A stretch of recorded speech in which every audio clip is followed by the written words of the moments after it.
Followers viewers আসসালামু আলাইকুম। মামুন রশিদ বলছি।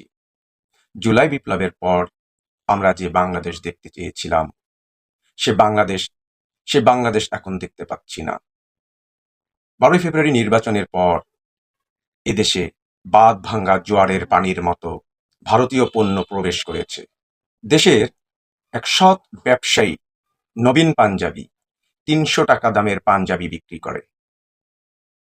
এই ভদ্রলোক সিন্ডিকেটের কবলে পড়েছে, জীবন মৃত্যুর সন্ধিক্ষণে পড়ে গেছে, দেশ ছেড়ে পালিয়েছে।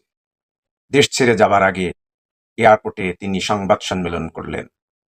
সিন্ডিকেটরা তাকে ভয় দেখিয়েছে। ৩০০ টাকায় পাঞ্জাবি কেন বিক্রি করবে? এত সস্তা পাঞ্জাবি। ভারতের বিশাল বাজার বাংলাদেশ। ভারতের এই পণ্য, পোশাক, পাঞ্জাবি তাহলে বিক্রি হবে কিভাবে? নবীন পাঞ্জাবি যদি ৩০০ টাকা দামে একটি পাঞ্জাবি বিক্রি করে, তাহলে এদেশের অসৎ, মুনাফাভোগী, অবৈধ ব্যবসায়ী, লুটেরারা লুট করবে কিভাবে? এমন বাংলাদেশ কি আমরা দেখতে চেয়েছিলাম 12ই ফেব্রুয়ারি নির্বাচনের পর? আমরা ঈদে দেখেছি চরম অব্যবস্থাপনা।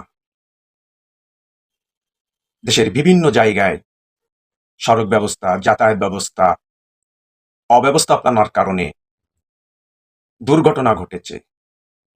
এরই মধ্যে আজকে ঘটে গেল এক হৃদয় বিদারক ঘটনা। দৌলতদিয়া ফেরিঘাটে যাত্রীবাহী বাস নিয়ন্ত্রণ হারিয়ে পদ্মা নদীতে ডুবে গেছে।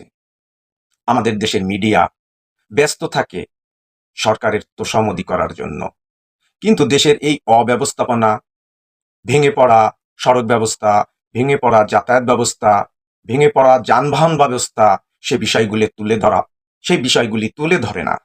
সেই বিষয়গুলি কিভাবে সমাধান হবে, মিডিয়া সে ব্যাপারে কথা বলে না। এমন এক দুর্ভাগা জাতি আমরা। সবাইকে ধন্যবাদ। আমাদের ইউটিউব চ্যানেল কাউন্টার ইমেজ সবাই সাবস্ক্রাইব করবেন। আসসালামু আলাইকুম।